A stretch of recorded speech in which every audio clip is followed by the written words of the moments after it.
इस क्लास में सभी का स्वागत है। इस क्लास के माध्यम से यूपी पीछे 2024 के लिए करंट अफेयर्स पढ़ाया जा रहा है। करंट अफेयर्स में आर्थिक परिदृश्य से संबंधित प्रश्न संख्या 101 से आगे के प्रश्नों को पढ़ाया जाएगा। प्रश्न संख्या 101 है कि यूरोपियन फ्री ट्रेड एसोसिएशन ईफ्टा के साथ भारत कुल व्यापार में 90% से अधिक हिस्सेदारी किस देश के साथ करता है? तो स्विट्जरलैंड देश के साथ। टीपा क्या है? TEPA। तो TEPA trade and economic partnership agreement, यानी trade and economic partnership agreement TEPA का फुल फॉर्म है। दूसरे अग्रिम अनुमान के अनुसार फसल वर्ष 2023-24 में भारत में गेहूं का कुल उत्पादन कितना टन कितना है? तो गेहूं का कुल उत्पादन 1120.19 लाख टन अनुमानित है। यूएनडीपी का बहुआयामी निर्धनता सूचकांक कितने प्रतियों में से बना है? तो यह 10 प्रतियों से बना है। नीति आयोग का national multi dimensional poverty index NPI का बहुआयामी गरीबी सूचकांक कितने प्रतियों से बना है? तो नीति आयोग का बहुआयामी गरीबी सूचकांक यह 12 इंडिकेटर से बना है।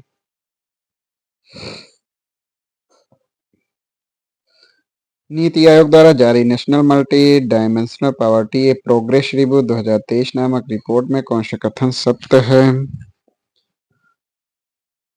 तो इसमें दिए गए दोनों कथन सत्य हैं, यानी भारत की बहुआयामी गरीबी घटकर 11.28% 2022-23 रह गई। इस परिवर्तनकारी अवधि के दौरान लगभग 24.82 करोड़ व्यक्ति गरीबी से बाहर आ गए। राज्य स्तर पर 5.94 करोड़ लोगों को गरीबी से बाहर निकालने के साथ सूची में उत्तर प्रदेश शीर्ष स्थान पर है।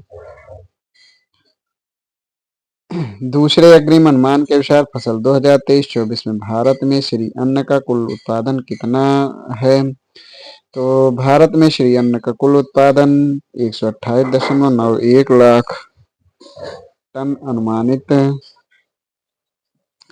निम्नलिखित में से जनवरी 2024 में जारी नवीनतम ब्रांड फाइनेंस 2024 रिपोर्ट के अनुसार भारत की कौन सी दो प्रमुख कंपनियां आईटी उद्योग में अपने ब्रांड वैल्यू का प्रभुत्व बनाए रखा है? तो ये टाटा कंसल्टेंसी सर्विसेज और इन्फोसिस ने। निम्नलिखित में से दुनिया के बदनाम बाजारों की अमेरिका की सूची में 3 भारतीय बाजारों में से कौन सा शामिल नहीं है? तो इसमें दिल्ली का चांदनी चौक इसमें शामिल नहीं है, जबकि मुंबई का हीरा पन्ना शामिल है। दिल्ली में करोल बाग का टैंक रोड, बेंगलुरु में सदर पटर टप्पा रोड मार्केट इसमें शामिल है। विश्व के शीर्ष 5 सर्वाधिक मूल्यवान आईटी सेवा ब्रांड के संदर्भ में सही सुमेलित करना है।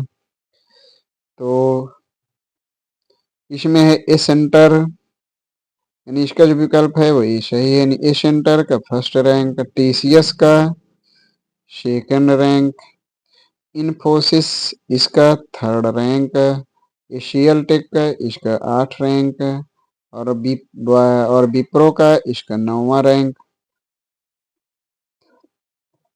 निम्नलिखित में से विगत 5 वर्षों में आईटी क्षेत्र का सबसे तेजी से बढ़ने वाला सेवा ब्रांड कौन सा है? तो सबसे तेजी से बढ़ने वाला सेवा ब्रांड इन्फोसिस का है। निम्नलिखित में शीर्ष 10 आईटी ब्रांडों में सबसे तेजी से वृद्धि करने वाला आईटी ब्रांड कौन सा है? तो एशियल टेक ब्रांड। निम्नलिखित में से भारत का पहला रुपे नेटवर्क पर कारपोरेट क्रेडिट कार्ड ई स्वर्ण अभी हाल ही में किस बैंक ने जारी किया? तो इनसाइड बैंक ने। हाल ही में किस बैंक ने रुपे नेटवर्क पर भारत का दूसरा कारपोरेट क्रेडिट कार्ड लॉन्च किया है? तो बैंक ऑफ बड़ौदा ने। फ्यूचर्स इंडस्ट्री एसोसिएशन (एफआईए) के अनुसार कारोबार वाले अनुबंधों की संख्या की दृष्टि से वर्ष 2023 में विश्व का सबसे बड़ा डेरिवेटिव एक्सचेंज बनकर उभरा है।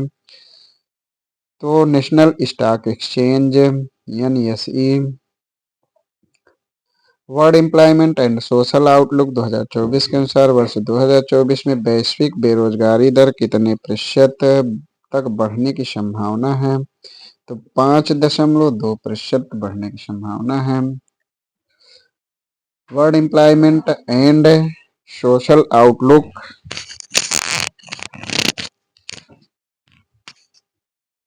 2024 के संदर्भ में कौन सा कथन सत्य है? तो इसमें दिए गए दोनों कथन सत्य हैं। तो आईएलओ रिपोर्ट के अनुसार यह स्थिति विशेष रूप से उच्च आय वाले देशों में चिंताजनक है। इन देशों में 2024 में रोजगार वृद्धि नकारात्मक होने की उम्मीद है। रिपोर्ट उच्च और निम्न आय वाले देशों के बीच असमानताओं पर प्रकाश डालती है। यह निम्न आय वाले देशों में उच्च बेरोजगारी और गरीबी दर का उल्लेख करती है। तो इस प्रकार दोनों कथन सत्य हैं। दूसरे अग्रिम अनुमान के अनुसार फसल वर्ष 2023-24 में भारत में चावल का कुल उत्पादन कितना है? तो वर्ष 2023-24 में भारत में चावल का कुल उत्पादन 1,238.15 लाख टन अनुमानित है। स्टेट से स्टार्टअप रैंकिंग 2022 के परिणामों की सूची के अनुसार देश में सर्वश्रेष्ठ प्रदर्शन करने वाले राज्यों में से कौन सा राज्य श्रेणी ए का हिस्सा नहीं है? तो सर्वश्रेष्ठ प्रदर्शन करने वाले राज्यों में से श्रेणी ए के हिस्सा नहीं है, तो वह इन राज्यों में अरुणाचल प्रदेश है। निम्नलिखित स्टेट से स्टार्टअप रैंकिंग 2022 के परिणामों की सूची के अनुसार देश में लीडर करने वाले राज्यों में कौन सा राज्य श्रेणी ए का हिस्सा नहीं है? तो हिमाचल प्रदेश श्रेणी ए का हिस्सा नहीं है, जबकि आंध्र प्रदेश, असम, उत्तर प्रदेश श्रेणी ए का हिस्सा है। निम्नलिखित में से स्टेट से स्टार्टअप रैंकिंग 2022 के परिणामों की सूची के अनुसार देश में महत्वाकांक्षी नेता के रूप में राज्य केंद्रशासित प्रदेशों में कौन सा राज्य केंद्रशासित श्रेणी बी का हिस्सा नहीं है? तो इसमें अंडमान और निकोबार द्वीप समूह श्रेणी बी का हिस्सा है। कौन सा हिस्सा है श्रेणी बी का? तो अंडमान और निकोबार द्वीप समूह। निम्नलिखित में वैश्विक क्षमता वित्तीय कार्यवाही कार्यबल (FATF) ने सिंगापुर में 26 से 28 जून 2024 के बीच आयोजित वार्षिक अधिवेशन में भारत को 4 श्रेणियों में से किस श्रेणी में शामिल किया है? तो भारत को रेगुलर फॉलोअप श्रेणी में शामिल किया गया है। भारत के 2023-24 में भारत के पण्य निर्यात में किस राज्य का हिस्सा सर्वाधिक है? तो पण्य निर्यात में गुजरात राज्य का हिस्सा सर्वाधिक है। निम्नलिखित वैश्विक क्षमता वित्तीय कार्यवाही कार्यबल की सूची में भारत के अलावा G20 समूह के 4 अन्य देश भी शामिल हैं।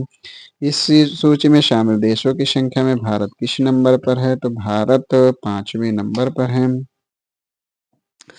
कोको बीन्स के सबसे बड़े उत्पादक देश हैं तो कोटे डी आइवर कोस्ट तथा घाना, यह कोको बीन्स के सबसे बड़े उत्पादक हैं। सतत विकास लक्ष्य भारत सूचकांक 4 2023-24 निम्नलिखित में से किस निकाय द्वारा जारी किया गया है?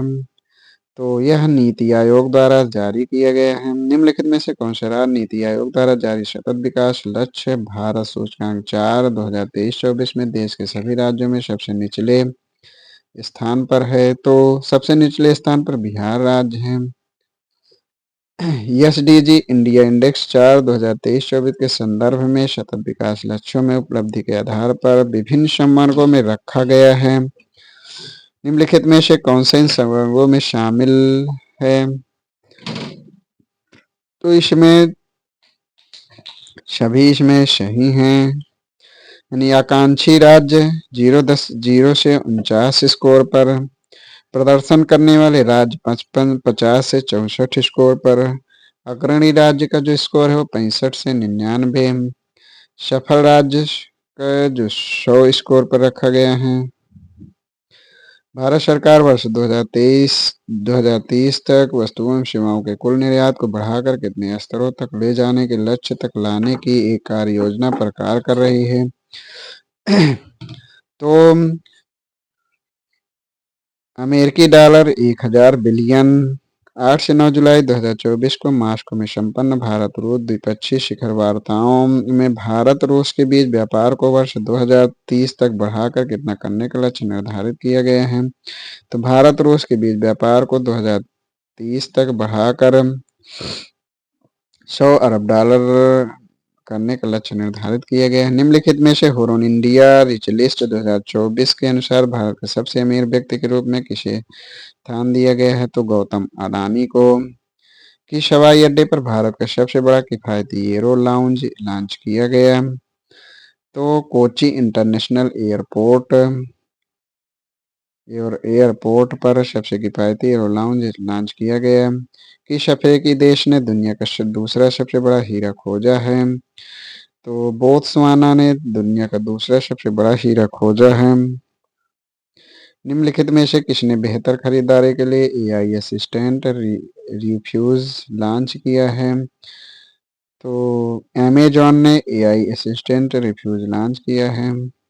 इन कथनों पर विचार, इसमें सही कथन बताना है। तो इसमें दिए गए दोनों कथन सही हैं। दुनिया का सबसे बड़ा हीरा 1905 में दक्षिण अफ्रीका में खोजा गया था। कालिनन डायमंड है। यह डायमंड 3016 कैरेट का है, जो वर्तमान में ब्रिटिश शाही परिवार के पास है। अफ्रीकी देश बोत्सवाना में दुनिया का दूसरा सबसे बड़ा हीरा खोजा गया। यह डायमंड 2492 कैरेट का है। निम्नलिखित में से विश्व बैंक द्वारा जारी नवीनतम आंकड़ों के मुताबिक वित्तीय वर्ष 2024-25 में भारत का विकास दर कितना अनुमानित है। तो 2024-25 में भारत का विकास दर 7% अनुमानित है। कृषि क्षेत्र को बढ़ावा देने के लिए एग्री श्योर योजना की शुरुआत किसने की। तो एग्री श्योर योजना की शुरुआत शिवराज सिंह ने की। कृषि क्षेत्र को बढ़ावा देने के लिए निम्नलिखित में से विस्तारा का किस एयरलाइन में विलय होगा। तो विस्तारा का एयर इंडिया में विलय होगा। 4 सितंबर 2024 को भारत ने किस देश के साथ सेमीकंडक्टर क्षेत्र के लिए साझेदारी की है। तो भारत ने सेमीकंडक्टर क्षेत्र के लिए सिंगापुर के साथ साझेदारी की है। फरवरी 2024 में देश के 8 प्रमुख बुनियादी उद्योगों की कोर सेक्टर ग्रोथ क्या थी। तो फरवरी 2024 में देश के 8 प्रमुख बुनियादी उद्योगों का 6.7% सेक्टर ग्रोथ थी। श्रम बल सर्वेक्षण 2022-2023 के संदर्भ में निम्न कथनों पर विचार कीजिए। तो इनमें सही उत्तर है नहीं, न तो एक सही न तो दो। संयुक्त राष्ट्र जनसंख्या कोष द्वारा जारी विश्व जनसंख्या स्थिति रिपोर्ट 2024 के अनुसार भारत में पुरुषों की जीवन प्रत्याशा 71 वर्ष है। संयुक्त राष्ट्र जनसंख्या कोष द्वारा जारी विश्व जनसंख्या स्थिति रिपोर्ट 2024 के अनुसार भारत में महिलाओं की जीवन प्रत्याशा 74 वर्ष है। निम्नलिखित में किसी डिजिटल मार्केटिंग श्रेणी में पाटा गोल्ड अवार्ड 2024 प्रदान किया गया। तो केरल पर्यटन को। निम्नलिखित में से PCAF कार्बन अकाउंटिंग वित्तीय साझेदारी पर हस्ताक्षर करने वाला पहला भारतीय बैंक कौन बना। तो यूनियन बैंक ऑफ इंडिया हस्ताक्षर करने वाला पहला भारतीय बैंक बना। निम्नलिखित में से किस देश ने हाल ही में BRICS New Development Bank NDB की सदस्यता ग्रहण की है। तो अल्जीरिया ने ब्रिक्स न्यू डेवलपमेंट बैंक की सदस्यता ग्रहण की है। प्रधानमंत्री मोदी जी ने किस पोर्ट पर तुतीकोरिन इंटरनेशनल कंटेनर टर्मिनल का उद्घाटन किया। तो BOC पोर्ट पर अभी हाल ही में risk manager of the year का पुरस्कार 2024 किसे दिया गया। तो risk manager of the year का पुरस्कार 2024 का पुरस्कार RBI को दिया गया। मोदी 30 के केंद्रीय बजट 2024-25 में NPS वात्सल योजना की शुरुआत किसने की। तो निर्मला सीतारमण ने। भारत की GDP का सबसे अधिक योगदान देने वाला राज्य कौन बना। तो महाराष्ट्र राज्य बना। निम्नलिखित में से वैश्विक क्रिप्टोकरेंसी अपनाने के मामले में कौन सा देश सबसे आगे है। तो वैश्विक क्रिप्टो करेंसी अपनाने के मामले में भारत देश सबसे आगे है। तो जितना ही इसके आगे के क्वेश्चन को अगली क्लास में पढ़ाया जाएगा। धन्यवाद।